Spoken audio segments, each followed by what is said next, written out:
Hi ಸ್ನೇಹಿತರೆ, ಎಲ್ಲರಿಗೂ ನಮಸ್ಕಾರ.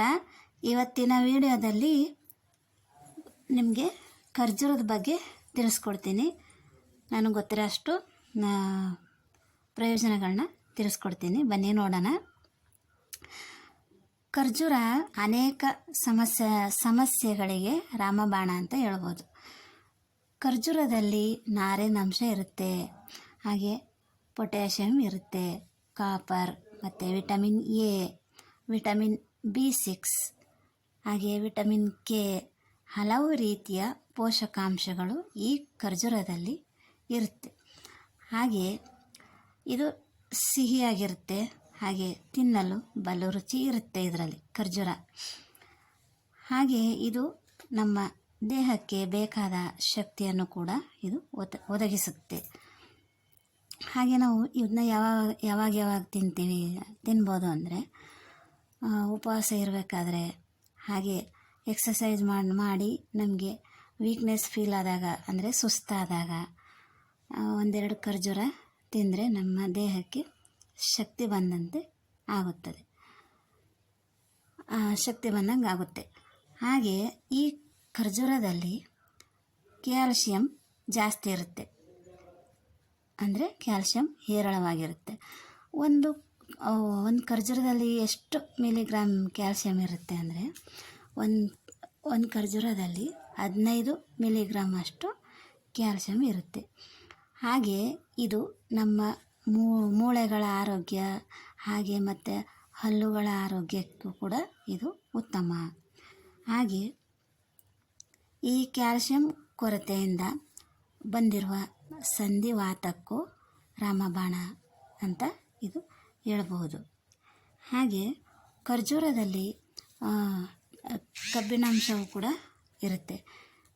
ಹಾಗೆ ನಮ್ಮ ದೇಹದಲ್ಲಿ ಹಿಮೋಗ್ಲೋಬಿನ್ ಏನಾದ್ರು ಕಡಿಮೆ ಆಗಿದ್ದರೆ, ಆಮೇಲೆ ಅಥವಾ ರಕ್ತದ ಕೊರತೆ ಏನಾದ್ರು ಇದ್ದರೆ ಅದನ್ನು ಕೂಡ ನಾವು ಜಾಸ್ತಿ ಮಾಡ್ಕೋಬೋದು. ಹಾಗೆ ಈ ಕೂದಲಿನ ಆರೋಗ್ಯಕ್ಕೂ ಕೂಡ ಇದು ಉತ್ತಮ.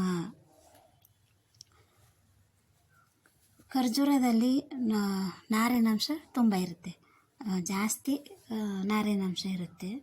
ಹಾಗೆ ಇದು ಜೀರ್ಣಕ್ರಿಯೆಯನ್ನು ಕೂಡ ಇದು ಉತ್ತಮಗೊಳಿಸುತ್ತೆ, ಸರಾಗವಾಗಿ ಉತ್ತಮಗೊಳಿಸುತ್ತೆ. ಅಷ್ಟೇ ಅಲ್ಲದೆ ನಿಯಮಿತವಾಗಿ ಇದನ್ನು ಸೇವಿಸ್ತಾ ಬಂದರೆ, ತಿಂತಾ ಬಂದರೆ, ನಿಯಮಿತವಾಗಿ ತಿಂದರೆ ನಾವು ಯಾವಾಗಲೂ ಆರೋಗ್ಯವಾಗಿ ಇರ್ತೀವಿ. ಕೆಲವು ಸಮಸ್ಯೆಗಳು ಕಡಿಮೆ ಇರ್ತವೆ, ಸುಸ್ತು, ಈ ನಿಶಕ್ತಿ ಇವೆಲ್ಲ ಕೂಡ ನಾವು ಕಮ್ಮಿ ಮಾಡ್ಕೋಬೋದು. ಹಾಗೆ ನಮ್ಮಲ್ಲಿರುವ ಮಲಬದ್ಧತೆಯ ಸಮಸ್ಯೆ ಕೂಡ ನಿಧಾನವಾಗಿ ಸರಿಯಾಗ್ಬೋದು. ಆಮೇಲೆ ಇನ್ನೇನಪ್ಪ ಅಂದರೆ, ಈಗ ಅಧಿಕ ರಕ್ತದೊತ್ತಡ ಇರುತ್ತಲ್ಲ, ಅದನ್ನು ಕೂಡ ನಿಯಂತ್ರಣಗೊಳಿಸ್ಬೋದು. ಹಾಗೆ ಹೃದಯ ಆರೋಗ್ಯಕ್ಕೂ ಕೂಡ ಇದು ಈ ಖರ್ಜೂರ ತುಂಬ ಒಳ್ಳೆಯದು. ಹೃದಯ ಸಮಸ್ಯೆನೂ ಕೂಡ ಈ ಖರ್ಜೂರ ಕಡಿಮೆ ಮಾಡುತ್ತೆ. ಹಾಗೆ ಇದರಲ್ಲಿ ಕೊಲೆಸ್ಟ್ರಾಲ್ ಇಲ್ಲ, ಇದರಲ್ಲಿ ಯಾವ ಥರ ಕೊಲೆಸ್ಟ್ರಾಲು ಕೂಡ ಇದರಲ್ಲಿ ಇರಲ್ಲ. ಮತ್ತು ಇದ್ರ ಜೊತೆಗೆ ಏನಾಗುತ್ತೆ ಅಂದರೆ ತುಂಬ ಕಡಿಮೆ ಇದೆ, ಯಾವುದು ಕೊಬ್ಬಿನಾಂಶ ತುಂಬ ಕಡಿಮೆ ಇದೆ ಇದರಲ್ಲಿ. ಕೊಲೆಸ್ಟ್ರಾಲು ಇಲ್ಲ, ಮತ್ತು ಹಾಗೆ ಇದರಲ್ಲಿ ಕೊಬ್ಬಿನಾಂಶ ಕಮ್ಮಿ ಇರುತ್ತೆ. ಹಾಗಾಗಿ ನಾವೇನಾದ್ರು ತಿನ್ನಬೇಕು ಅನ್ನಿಸ್ಬೇಕಾದ್ರೆ, ಈಗ ಒಂದೊಂದು ಸಲ ಸುಮ್ಮನೆ ಇರ್ತೀವಿ, ಫ್ರೀಯಾಗಿರ್ತೀವಿ, ಈಗ ಅವಾಗೇನಾದ್ರು ತಿನ್ನಬೇಕು ಅನ್ನಿಸ್ದಾಗ ನಾವೇನು ಮಾಡಬೇಕಂದ್ರೆ ಒಂದು ಖರ್ಜೂರ ತಿನ್ನಬೇಕು. ಅಂದರೆ ತಿನ್ನಬೇಕು ಅನ್ನಿಸ್ದಾಗೆ ತಿನ್ನಬೇಕು ಅಂತ ಏನಿಲ್ಲ, ಅಂದರೆ ನಾವು ಡೈಲಿ ರಾತ್ರಿ ನೆನೆಸಿ ಬೆಳಗ್ಗೆ ತಿನ್ಬೋದು ಇದನ್ನ. ಹಾಗೆ ಹಸಿ ಖರ್ಜೂರನೂ ತಿನ್ಬೋದು. ಅಕಸ್ಮಾತ್ ನಾವೇನಾದ್ರು ಒಣ ಖರ್ಜೂರ ತಿನ್ನೋಕ್ಕಾಗಲ್ಲ ನನಗೆ ಅಂದರೆ ಅದನ್ನು ರಾತ್ರಿ ನೆನೆಸಿ ಬೆಳಗ್ಗೆ ತಿನ್ನಬೇಕು.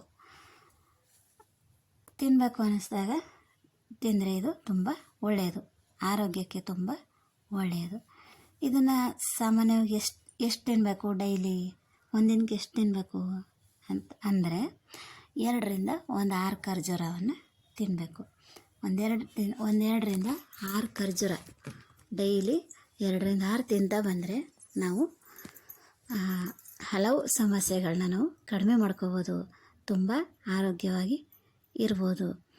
ಈಗ ಯಾವುದೇ ಹಾಸ್ಪಿಟ್ಲಿಗೆ ಹೋದ್ರೂ ಏನು ಮಾಡ್ತಾರೆ, ತರಕಾರಿ ತಿನ್ನಿ, ಹಣ್ಣು ತಿನ್ನಿ ಅಂತ ಹೇಳ್ತಾರಲ್ಲ, ಹಾಗೆ ನಾವು ಆದಷ್ಟು ಮನೆಯಲ್ಲೇ ಮಾಡಿ ಪ್ರಯೋಗ ಮಾಡಿ ತಿನ್ನಬೇಕು, ಹಣ್ಣುಗಳು ತಿನ್ನಬೇಕು. ಈ ಥರ ಎಲ್ಲರೂ ಖರ್ಜೂರ ತಿನ್ನಿ, ಆರೋಗ್ಯವನ್ನು ಉತ್ತಮಗೊಳಿಸ್ಕೊಳ್ಳಿ ಅಂತ ಹೇಳ್ತಾ ನಾನು ಈ ವಿಡಿಯೋವನ್ನು ಮುಗಿಸ್ತೇನೆ. ಎಲ್ರಿಗೂ ಧನ್ಯವಾದಗಳು.